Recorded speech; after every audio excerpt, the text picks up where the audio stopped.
both in person and via video. I'm Carl Sorensen, and we're here to have an orientation meeting with you. Our goal for today is to help you get the best experience out of your capstone team this year. That's why we're having this meeting. Let's see, if I turn on my remote, I should be able to move the slides. Let's talk a little bit about the capstone program. This year is our 29th year. We started in 1989. Many of you sponsors went through capstone in its early years. As a matter of fact, we've got at least two I know of that are here from 1993-94. So how many of you went through capstone? Okay, we got about 10. Great. As of this year, we will have 857 projects completed. We have had 343 different sponsors in 14 countries and 34 states of the U.S. I'm still waiting to get one from Hawaii so I can go on site to visit, but I haven't been able to work that one out yet. And 5,110 students by the end of this year.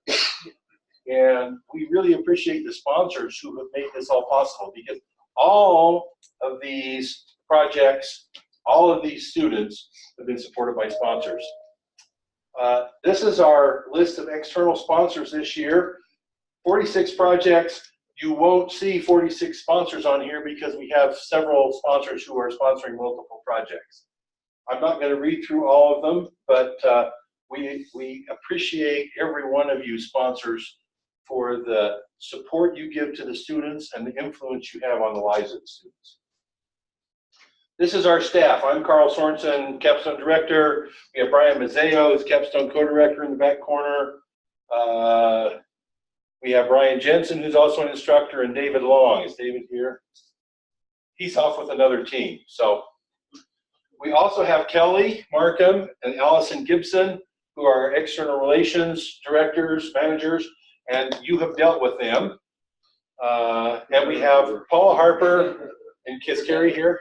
No, she's not. Paula and Carrie are our permanent office workers who make sure everything runs so that the faculty don't have to do anything but say to them, would you make this happen? And they make it happen. And we'd be dead in the water without Paula and Carrie, so we appreciate their support. We also have some student secretaries who help us, and some student programming staff that support our website. We have a number of other people that we have.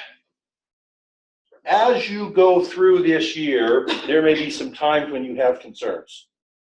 Obviously, the first thing you should do when you have concerns is talk to the team. If you are not getting your concerns resolved and talking with the team, talk with the coach. Okay? Has everybody met their coach now? Okay? Your coach can help you with any technical issues. Your coach can help you if you have concerns with team members, that you think some team members are behaving inappropriately. Okay? Work with the coach. If there are issues that relate to the program as a whole, or that you've worked with the team and the coach and you can't make things happen, then your next point of contact is probably our external relations managers, Allison and Kelly. And we will have you will have an external relations manager who's assigned as your personal point of contact. And you should feel free to call them anytime you want to get help. They are delighted to have you call them. If there's something else that goes on, or you feel like you're not getting listened to by the external relations manager, contact one of the instructors.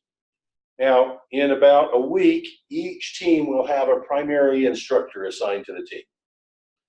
And that primary instructor is going to be following on with the team, attending design reviews with the team, and be pretty aware of where the teams are.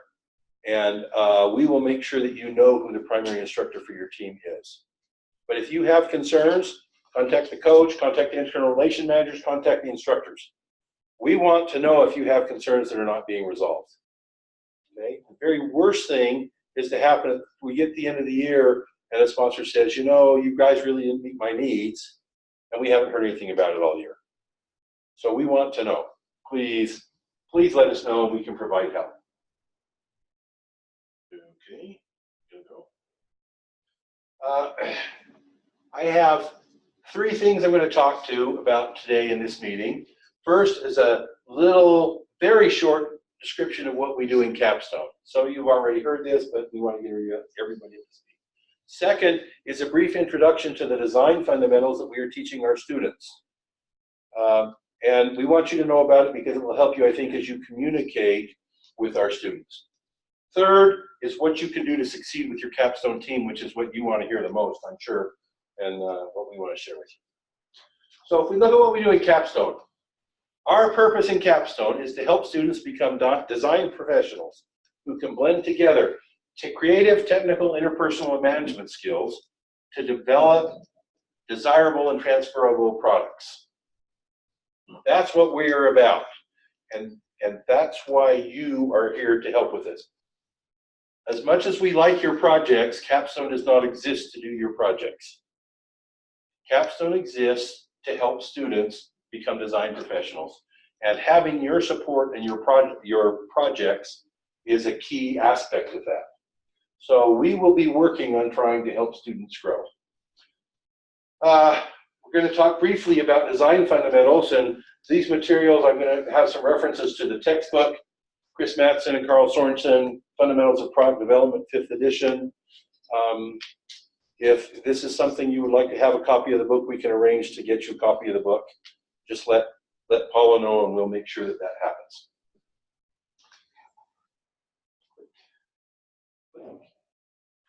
Okay, one of the fundamentals we have is 4 principles of design. And we have found that helping students to understand these 4 principles really focuses on what design engineers do. The job of the product development team is to create a design that is desirable and transferable. The team's job is not to create a prototype. The team's job is not to create a product. It's to create a design for a product that will be given to a production system to make the product. Okay? And that's why it's necessary to have the design be transferable. It can't be in the student's head. It has to be given to the production system. At the start of the project, the design is incomplete, which means the design needs to evolve until it eventually has all the necessary information for the production system to manufacture the product correctly and test its quality. Those of you who are in industry, this is obvious. Students who are thinking about making prototypes, it's not obvious. So the evolution needs to be an evolution in information. The third principle we have is that the development team causes this evolution through activities whose results are captured in artifacts. And it's essential to have the results captured in artifacts because it's the artifacts that are going to go to the production system to allow them to make the product. And then optimal evolution is going to require customization and coordination.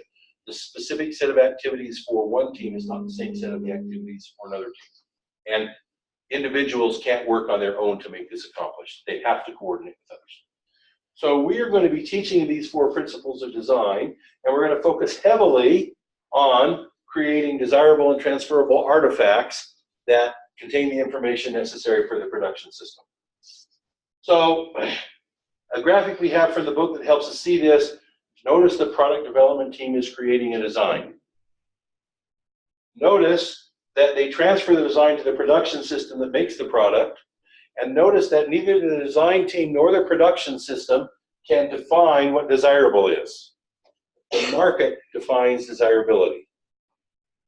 So we're trying to get the students to realize that they don't get to choose desirability, the market chooses desirability, and they have to define a design that can be transferred to the production system. Yes, sir. So, how do the students, I suppose that we would be responsible for interfacing with the market. So, you know, one way is that the liaison could represent the market. My recommendation is in as much as you can, as you actually have the team, spend some time talking to the actual market, not just to you as a liaison who represents the market. We will encourage the teams to do that. We have some projects every year where there is no external market and only the company is the market. In that case, we encourage them to visit other stakeholders in the company who care about it. So it's not just, again, the liaison representing the market, because the liaison is virtually never the market. Okay? Yeah, teams have gone out, they've gone with painters, they've gone with people installing things, construction sites. We've sent many teams out as part of that process to discover what the market really is, and it's not just the engineer that they're talking to. Yeah.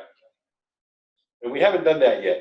None of the work that happened in Fall Camp reflected that, because Fall Camp was intended to be a very short experience to kick them off and get them going and learn about artifacts. Okay, so this image kind of shows the evolution of the information about the design, where it starts with an idea in someone's head, and then maybe it becomes something where the person talks to somebody else, and now we have this kind of shared understanding by communication, to very rough concepts, to maybe a top-level system definition, and finally to a full definition that is sufficient for the production system to make and test the quality of the product. This slide kind of represents the idea that there are product development team, and they are affecting the design by carrying out activities. And one way is they could all independently do activities, and that becomes chaos pretty quickly. It's far better if they coordinate and plan their activities to be the right set of activities to get optimal evolution for their design. And so we talk about coordination and customization of the activities. And then we talk about the stages of development that every engineered project goes through. Opportunity development, where we define the requirements. Concept development, where we choose a concept that we believe will meet the requirements. Subsystem engineering, where we define subsystems that A, meet the requirements, and B, integrate with other subsystems to form a complete system. And system refinement, where we find out that our subsystems maybe didn't work quite perfectly when we integrated them completely. And so we refine it. Producibility refinement, where we change the design based on what we learned from our production ramp up. And finally, post-release refinement, where we change the design based on what we learned from the market. For our capstone teams, we expect all of our teams to go through from opportunity development through system refinement. There may be some projects where we will expect them to move into producibility refinement, where you will want to have production ramp-up parts start for your project. We talk about, oh, this is unfortunate. Somehow the resolution of this screen has changed. Well, this image didn't show up the same as it showed up just a minute ago. We talk about this, these stages of development kind of like a football game, where you could always, from every play from scrimmage, try to score a touchdown, and you might be successful, but more likely you're not. Instead, you want to score first downs and move down the field. And so we consider moving through these stages like moving down the field on a football team. Much greater chance of success moving down the field in stages instead of trying to take one huge step. One of the things that we have, and that you will see, and we'll talk about in just a minute, is stage approval. And this means at the end of each stage of development, when the team believes they have met the requirements for that stage, that they'll present their artifacts and have a review, and there will be an assessment on whether their artifacts, in fact, have met the needs. Now, we will do that in class with the teams as part of our educational process. We are very happy to have you do that with the teams as part of the project sponsoring process. I think it's generally best if we do that as two separate reviews, because I expect you'll want longer time with the review than we have to take with the teams. So I'd encourage you, as the team is preparing for stage approval, that you have design reviews with them. And you check and you see whether you agree that, in fact, they've completed the goals for the stage. Does that make sense? Okay. These are the 4 stages we expect all capstone teams to meet. Opportunity development is a formal statement of the requirements. Concept development is a concept that has been demonstrated to be predicted to meet the requirements. Because they haven't completed the design, we can't prove, but they demonstrated that it's predicted. And subsystem engineering is demonstrated to meet the requirements, and system refinement, the final system demonstrated to meet the requirements. This is what we want the students to get throughout the year. Now, this talks about what's happening to design. I want to talk for a minute about what's happening with the students. The students have allocated 8 to 9:50 a.m. Monday through Friday every week. Okay? We tell the students that they have a time commitment of about 8 hours a week on the project and 2 hours a week on personal development.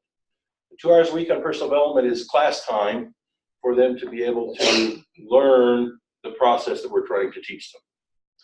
Okay, 80% of the grade is the work on the project, 20% of the grade is the work on personal development. What's going to happen to each of you sometime this year is that you're going to have a team that says, we could not get this thing we agreed we would have done completed because Capstone was making us do something else. Okay? Team is going to tell you that sometime. I'm just going to tell you, we take this very seriously. We don't meet in class every week because if we met in class every week, we'd expect the students to prepare and do assignments, and we'd take more than the 2 hours a week. So we don't meet every week. We do allocate all the work that we want them to do for class, they can do in 2 hours a week. We're pretty serious about it. If the team tells you they didn't have time because Capstone was making them do something, you should push back on that. You should say, what happened to your 8 hours times 8 people? That's 64 man hours this week. What happened to that? Okay? So Capstone is a good excuse, but I don't think it's a real excuse. Now, I want to talk for any questions about that before we go on to the part 3. Yes? Is that the touch? So we're not local, so we're probably doing Skype or video conferencing. Huh? Is that when you would like us to have our Skype meetings with them? Is during that 8 to 9:50, or to not have? No, they're meeting with you as part of their work on the project. Yeah. And we block out that whole time because the schedules are so complex in so many places that if we didn't do it, 8 to 10 a.m. Mountain Time is going to be the time that you can guarantee you can get with them. Okay? Other questions? And we will, they will have a chance to tell us times that they can't do things. Like if they have set up with you for a Skype time, and we will avoid doing things during that time. So, Kelly? Can you repeat the questions that people ask, the people that are? Oh, yes, thank you. Okay, so the question that was asked was, this 8 to 9:50 a.m., is that the time we should be meeting with the students? As a remote sponsor, should we be doing our Skype and phone calls during that time? Or should we avoid that 8 to 9:50 a.m. time? And the answer was, that 8 to 9:50 a.m. time is the best time to be able to get all of the students. Okay, some keys that we would like to give you to succeed with your Capstone team. Number 1, I would like you to expect design artifacts coming in throughout the semester. I would like you to expect that students will be producing work that you can review on a weekly basis. It won't be finalized on a weekly basis, but it will be coming through. Now,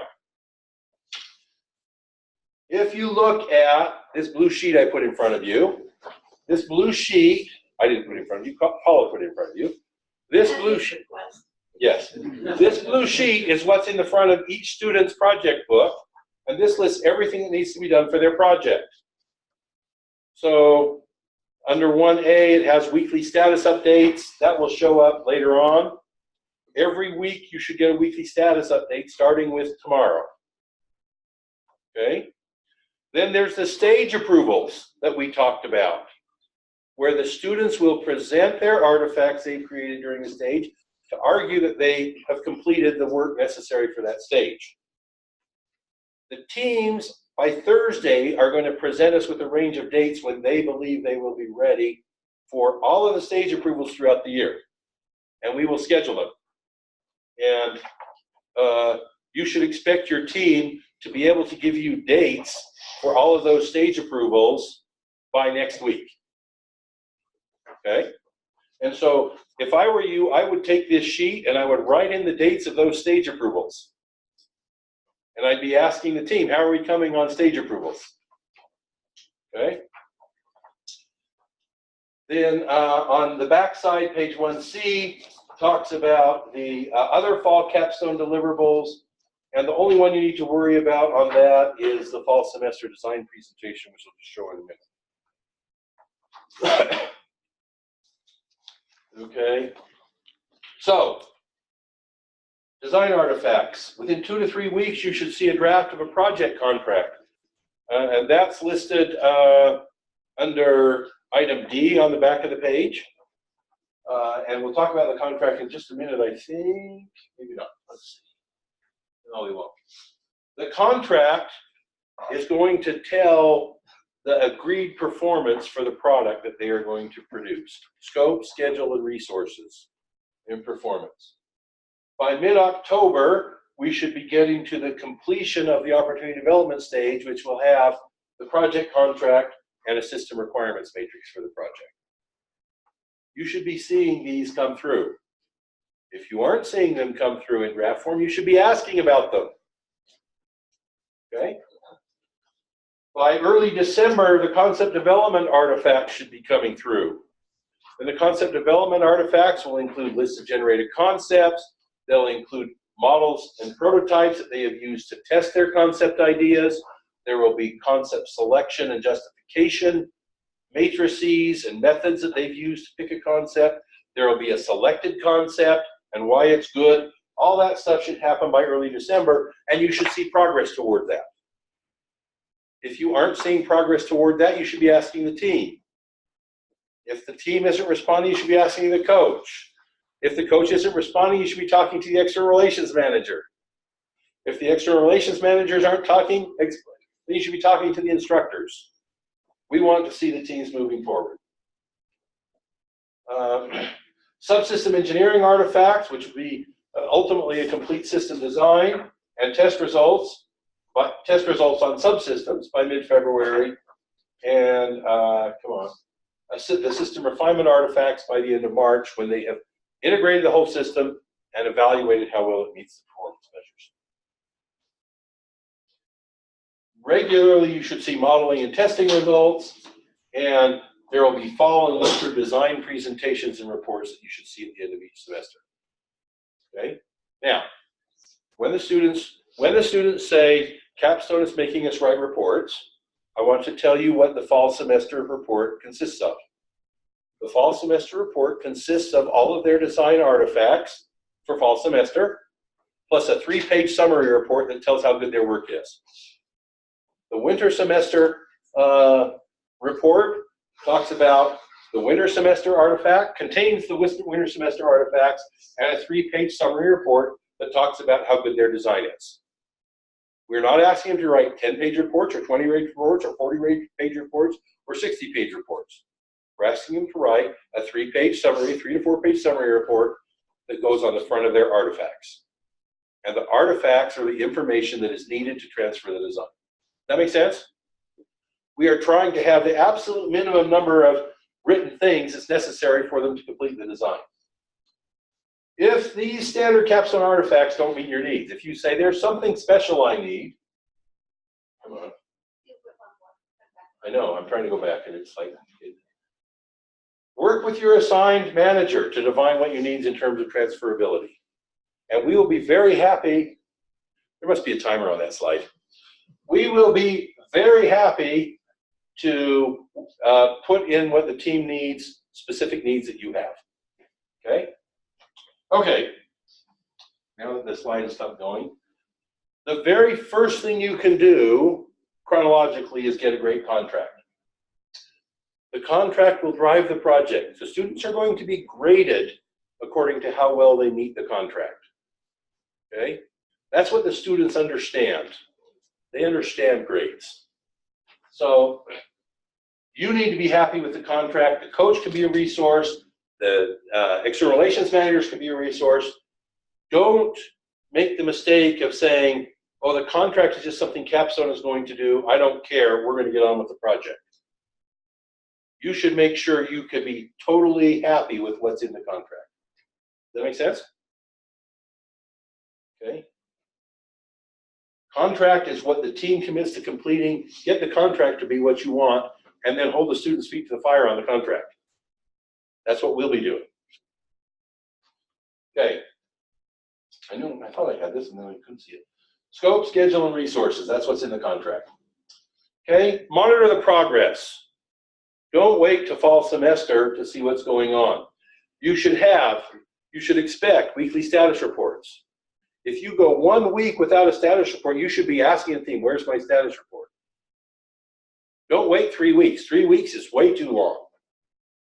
If they're a day late on the status report, you should be asking them about it. You should have conference calls or visits, okay? And you need to be careful, because when you do a conference call with the whole team, you're using up a bunch of team hours. So be careful about that. But you should have them as needed to see how the status works. And you should be seeing design artifacts regularly that you can evaluate and give feedback on. We'd like you to freely share information, including ideas you've tried. This is another time slide, apparently. Can I stop its timing? Ideas you've tried, technology that might apply. Shoot. What happens when you go through fast and don't check? Ideas you don't like or market information. Every year it seems we have a sponsor or two who says, I don't want to poison the students, so I'm not going to tell them things I already know. Okay? It causes problem with the students. So then they just tell them what you know. Tell them it's not right. Tell them it's, that you want to see other ideas. Don't ask them to do what you want them to do, but don't withhold information from the students, please. It'll be way better if you freely share the information. I should point out the students have all signed non-disclosure agreements. If you are sharing proprietary or confidential information, please mark it proprietary or confidential so the students know that it's proprietary and confidential and they can make sure that they don't share it. In general, the idea that they are working on a project with you is not considered proprietary or confidential, but you may share proprietary confidential information. If you have concerns about what information is proprietary and confidential, work with our external relations managers. Kelly and Allison are really good working that. Okay, next thing is give honest feedback. Okay, notice I didn't say be brutal, but give honest feedback. One of the things that's really frustrating is when we have a team that's going along and we do design reviews. What does your sponsor think about your project? Oh, the sponsor's really happy with our project. He says everything's going well. And we get to the end of the semester and we talk to the sponsor comes in and talks to Kelly and says, boy, the team really blew it this time. They went off the rails in January and we gave up on getting anything good from them, so we just let them go. That happens, okay? It's too late for us to do anything about it at that time. It's too late for the team to do anything about it at that time. You are not doing them favors by failing to give honest feedback. It's better to get the bad news out as soon as possible. You're completely going up the wrong tree. We want to know that, okay? Please, please give honest feedback. That's it. This is a group of Capstone students. We're about twice that size now. 350 students this year. Electrical, mechanical, manufacturing engineering, and computer engineering students. And we're excited. So, any discussion or questions that you'd like to ask? Do you have these guidelines that you can email us? Yes, we will send them to you. I got Kelly's contact information, but I don't know. Yeah. Then I don't know what is expected from me as a sponsor. Yes. So actually, one of the things that we have planned to do is once we have a key instructor assigned and we're going to send you a sticker that you put right here on the bottom of this blue sheet that tells you who your assigned external relations manager is and who your instructor is. Yeah, that'd be good, but then like, you mentioned several.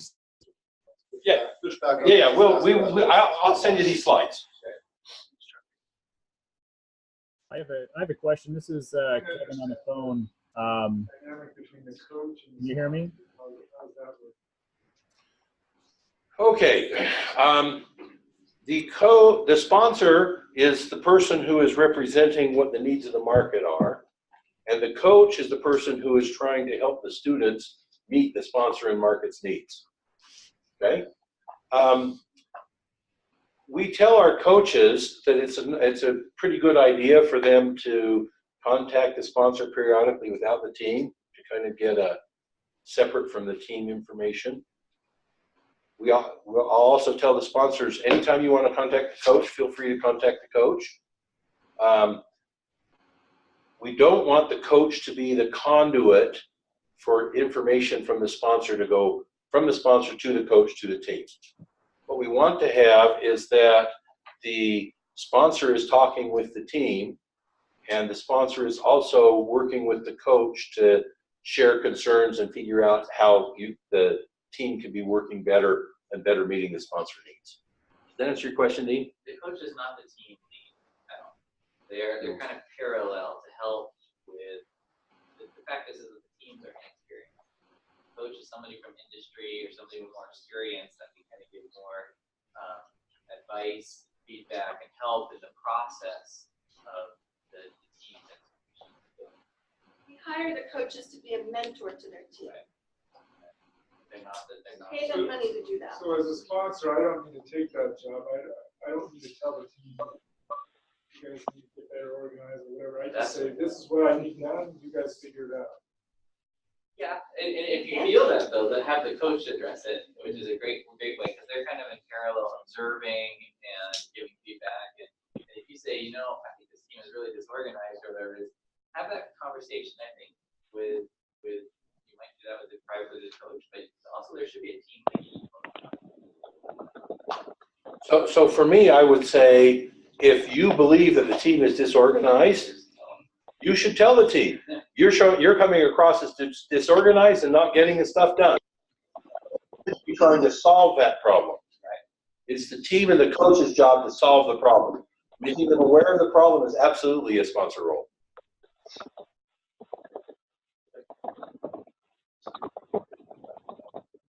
The coach will be meeting with, the coach has about 5 to 6 hours per week that they will be working for Capstone.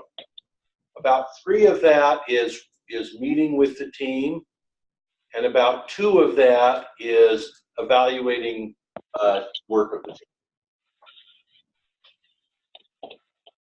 Got someone on speaker trying to ask a question. I don't know if we can hear him or not. You can hear him, we can understand him. I can hear clicks. If that's the question, we'll be happy to deal with it. Can you hear me now? Yes. Sorry, it's been a little hard to hear the questions so far, but this is I was just wondering of the apologies if someone's asked this already, but is there a team lead of these of the students that are on this? There will be a leader for the team. The team is responsible for their own organization. It's very, very likely that during the fall camp and thus far along, they've been experimenting with different kinds of leadership. Sometime in the next week or 2, I would expect them to have a team leader selected that will be a team leader at least for an extended period and perhaps for the rest of the project. We do expect there to be a student team leader, and that is something that each team will work out on their own, working with their coach. Okay. Another question is our role as sponsors a project management. Are we reviewing the Gantt chart and seeing where they are on the Gantt chart and that sort of thing, or is somebody actually doing that? Is the coach doing that, or is that something we need to be managing on our side as a project manager?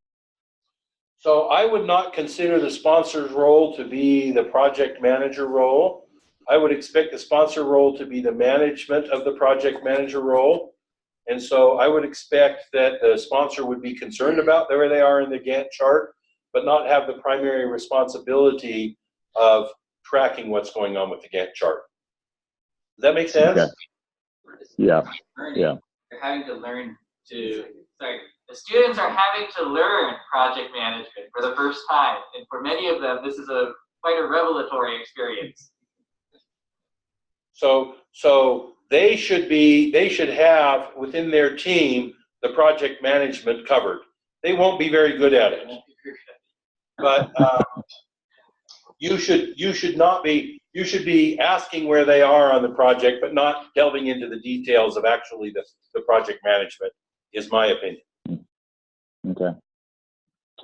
Hey, another question? And one final question from my side. I would hate to get to the very end and find out that they need to discover some basic design principles, like how to design for EMC testing, putting decoupling caps on the board. Is somebody there to coach them on that type of thing?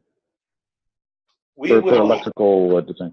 So we will have some people who will provide that kind of information, but if you have concerns about that, you should be seeing their artifacts and reviewing them. I don't think it would be your job necessarily to teach them, although you might choose to teach them, but you should absolutely point out where their designs are inadequate. You should be able to see that and say, I think you've got a problem. I think your ground planes aren't right. I think your lead dress isn't right. I think you don't have right coupling capacitors. I don't think you have noise filtering capacitors on your power supply. By all means, you should give them that feedback if you see that feedback as soon as it shows up. Okay. Yes. So in the funds that are supporting the project, it says $1,500 for material.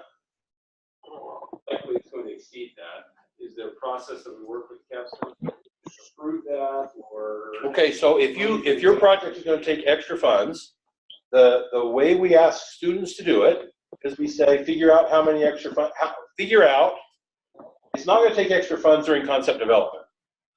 By the time they get to end of concept development or early in subsystem engineering, they should be able to identify roughly how much it's going to cost. We ask them to make a budget proposal to the sponsor, and then the sponsor approves that budget proposal by email and we get it at Capstone, and at that point, we will give the teams additional budget. Yeah, they should send an email and copy me. Yeah. And I will increase the budget. Okay. According to your. And then we'll bill you for what's actually spent in excess of $1,500. Is there potential for to buy equipment on behalf of the team? There is potential for the sponsor to do that. And we would never say no to doing that. Sometimes the sponsor's purchasing processes are significantly lengthier than the Capstone purchasing processes, and it can set the team back. Other times, the sponsor can make it happen quickly. And sometimes we get an educational discount on a piece of equipment that you might not. So just we'll work with it. Keep us aware. But we had a project last year with Raytheon where they provided us $70,000 worth of circuit boards or something like that to do some work with. So. But you determine what you provide and if it's permanently part of the project or if it's on loan to the team and you get it back. I mean, as sponsors, you determine what you spend and how you spend it. Are there other questions?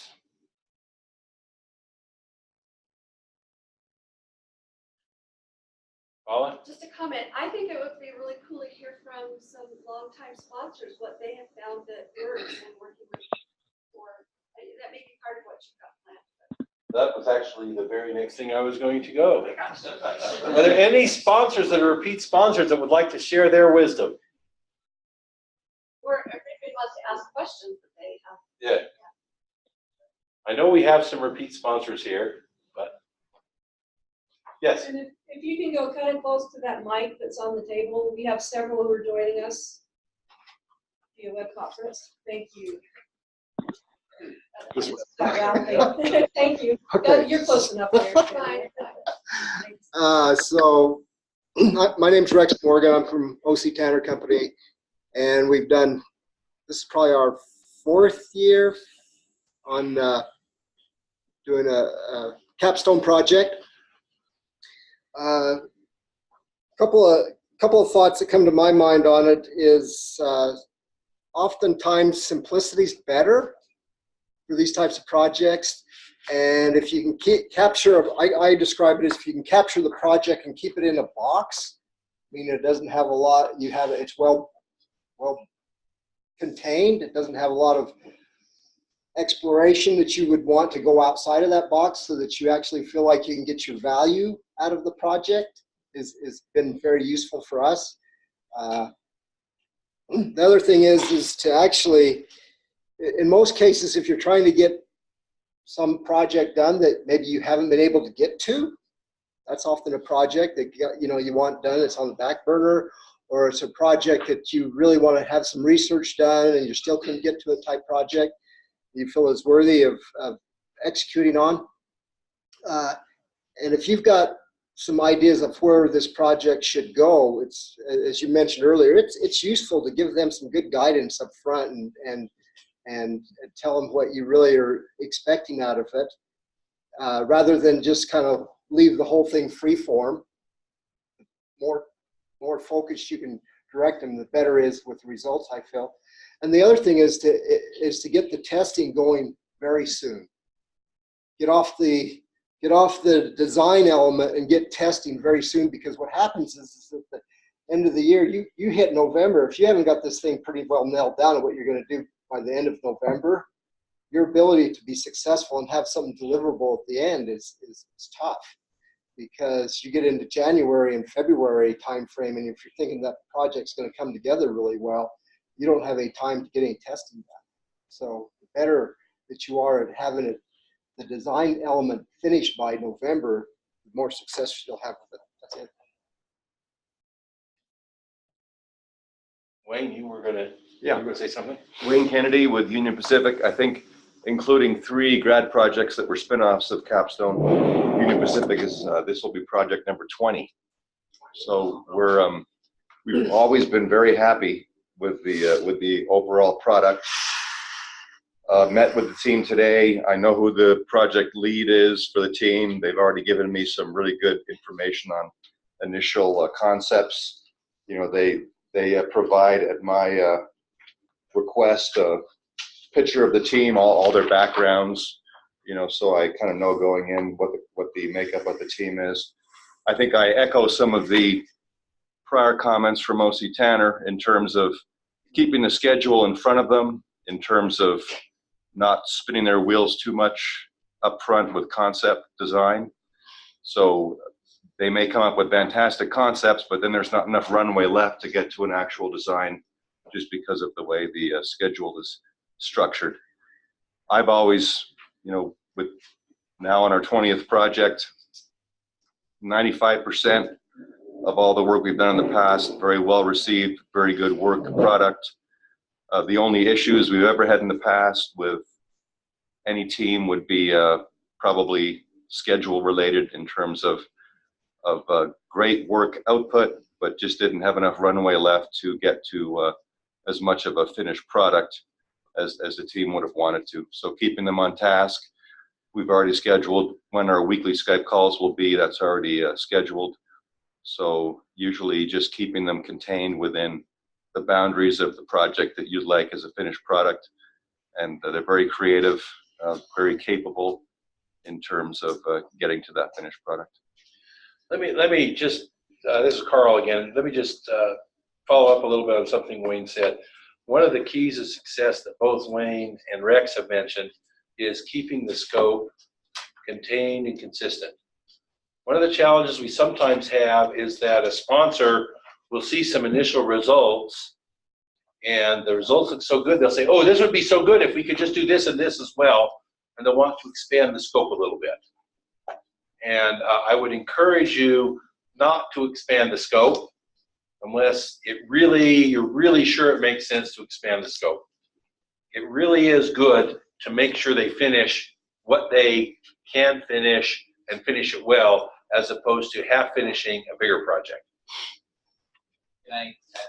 Right. So, right, it's that they do not realize how hard it is to actually go from the concept to a full design. They really don't. They think somehow, you have a CAD and that you can manufacture it. And the subsystem and system refinement portions of the project are so taxing to get that finished design out that really requires the time allocated to that to make sure it happens to the degree that you want. Up to this point in their curriculum, they've never had to take a design all the way. And so that learning process is wonderful, but they don't realize how much time it actually takes. And you know how much time it takes to go from a concept to a finished design. And so help them to understand that as they are working with their scope.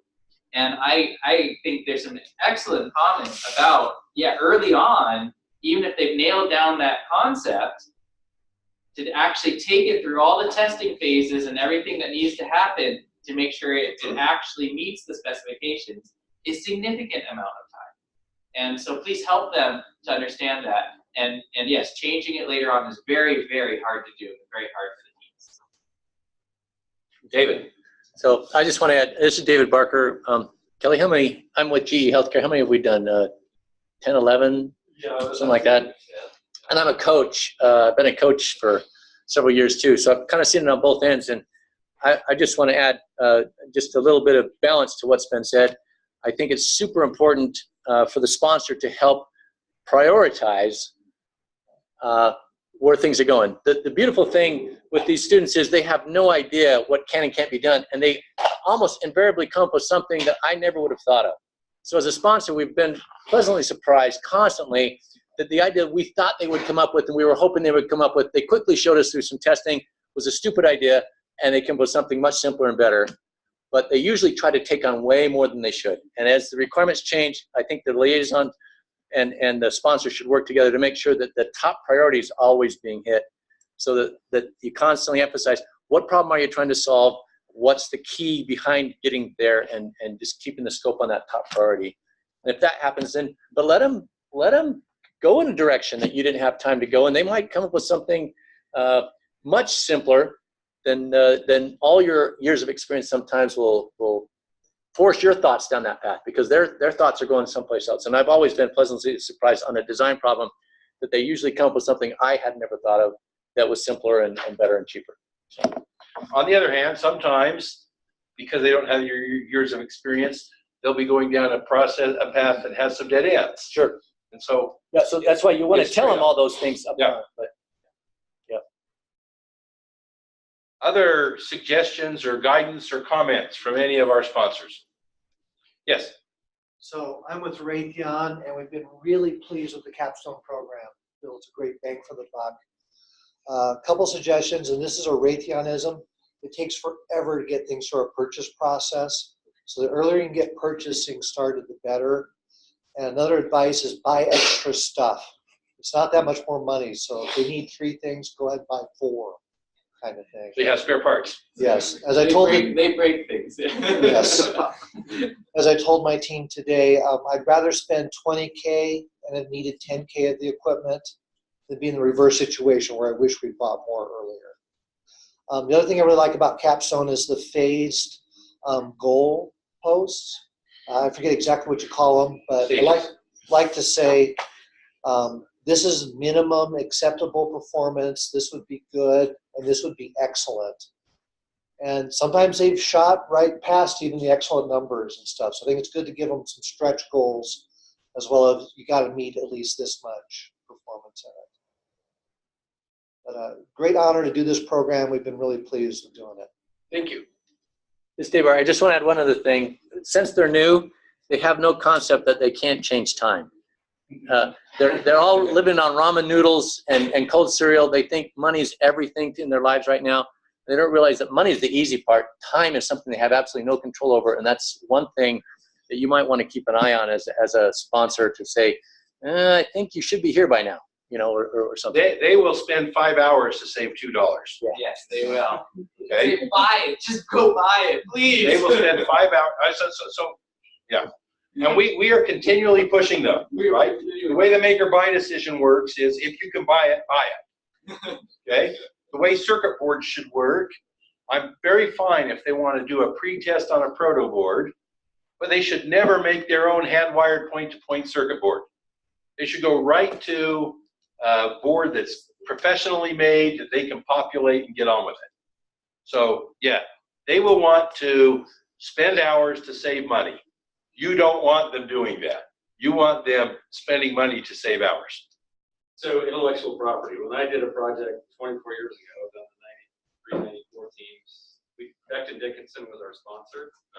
There was discussion when we presented that there might be some patentable sort of opportunity. I'm assuming large corporations, they got their in-house counsel, they can deal with that if they want to. In the project I'm sponsoring, it's a startup, I'm getting outside investors. Does BYU or Capstone offer guidance or opportunities for intellectual property? And then what projects have had IP patentable in the past? So the way IP works in Capstone is different than from virtually everything else in the university, which is that Capstone gives the intellectual property to the sponsor. But one of the side effects of that is that BYU's intellectual property office does not get involved. If an individual sponsor wanted to change that, I'm certain that there could be something worked out with the intellectual property office that instead of the sponsor owning it, the university would own it and the sponsor would license it, that we could get the intellectual property office involved. That's a conversation you could have with the intellectual property office, and we can help that happen. But in terms of the standard Capstone agreement where we give the intellectual property to the sponsors, that precludes our technology transfer office from getting involved. And have we had that? Oh yeah. Oh yes. Lots. Yes, many. There are many. Every year. Every year.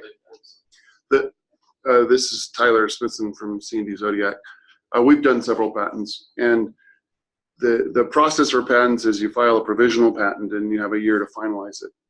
So go to a lawyer or whatever you want with your startup perhaps, but before the April report outs, file a provisional, because then they can show everything to the world and include it in their interviews, and they get their jobs, because we're not going to hire all of them necessarily, right?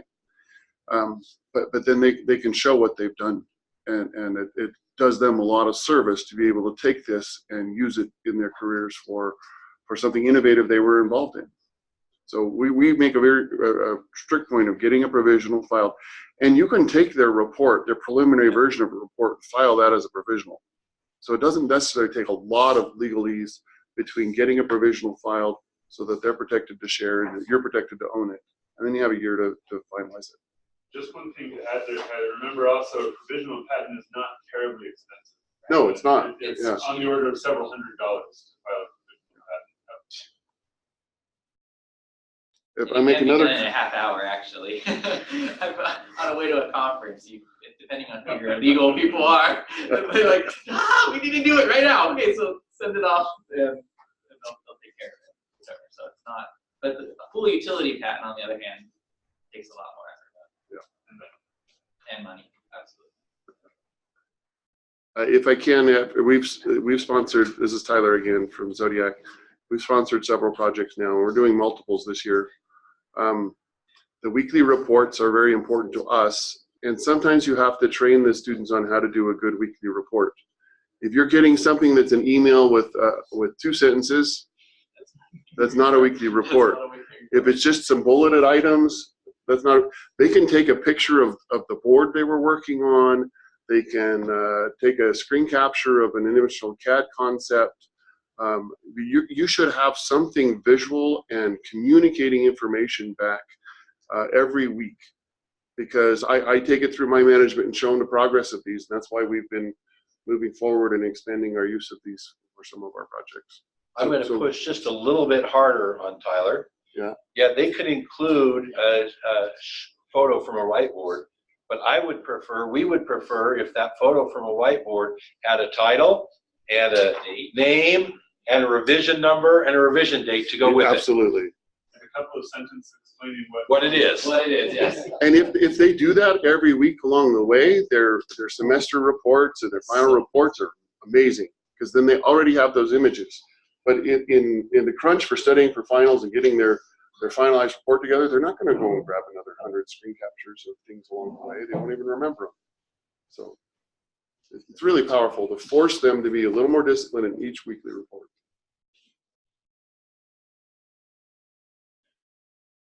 Okay, I think that we are now right up at 11 o'clock. Thank you for coming here.